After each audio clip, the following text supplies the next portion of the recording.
Bihan mo! Sige ka lang, ngak yan ang ICC.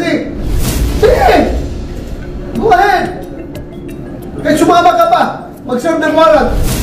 Sabihin mo kasi ni Dr. Trillanes, kung siya pwede madiktahan ng mga kung sino mang gusto mag-utos sa kanya, yung mga yelo o sino mga partido niya na magagamit sa kanya, kung nagpagamit siya, never.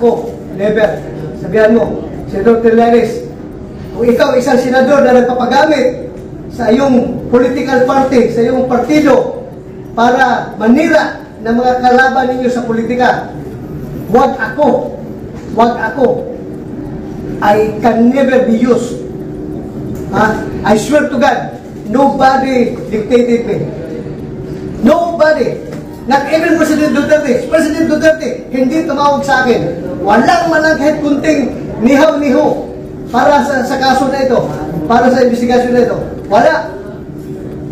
Cross my heart, hope to die. Tamaan ako ng kidlat ngayon kung ako'y tinawagan ni President Duterte.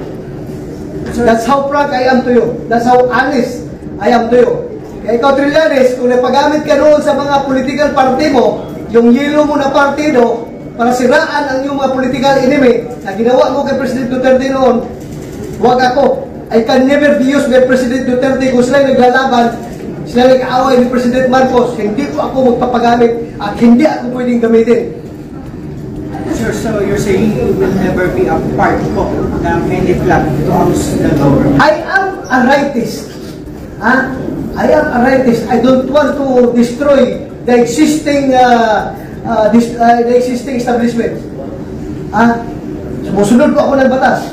Kung si Trillanes ay destabilizer, Senator Bato is ano ba opposite na destabilizer? Stabilizer. I want a stable government.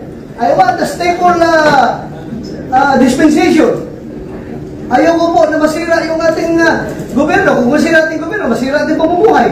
Di ba? Kaya huwag mo sabihin na ginagamit ako sa isang plot to oust the president. No! My God! Never! Kaya nga, sabihan mo si Trillanes, sabihan mo, kung ikaw nagpapagamit sa politika, ako, never ako magagamit, ha?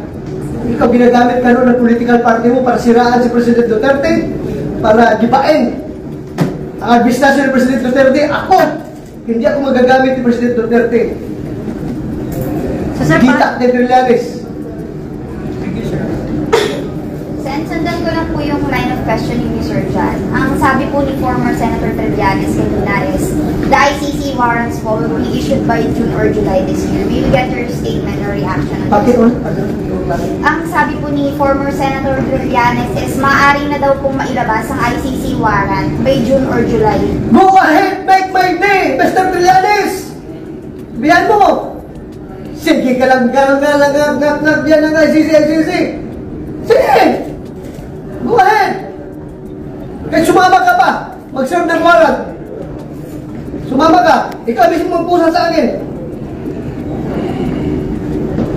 Sir, wala kang concern na baka bigla magbawang stand ng Marcos administration dito sa ICC, considering yung ginagawang investigation ngayon na nakafocus doon sa... I leave my faith to God.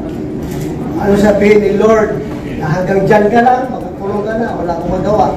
Basta ako, I cannot be remiss of my duty as the chairman of the Senate Committee on Public Order and Dangerous Drugs. Trabaho ko po yan.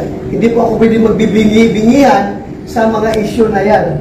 Yung PDEA leaks na yan. Hindi po ako pwede matutulog dyan. Trabaho ko yan. I am answerable to the Filipino people. Being answerable doesn't mean na magdidiin tayo ng tao. We can be objective in our hearings.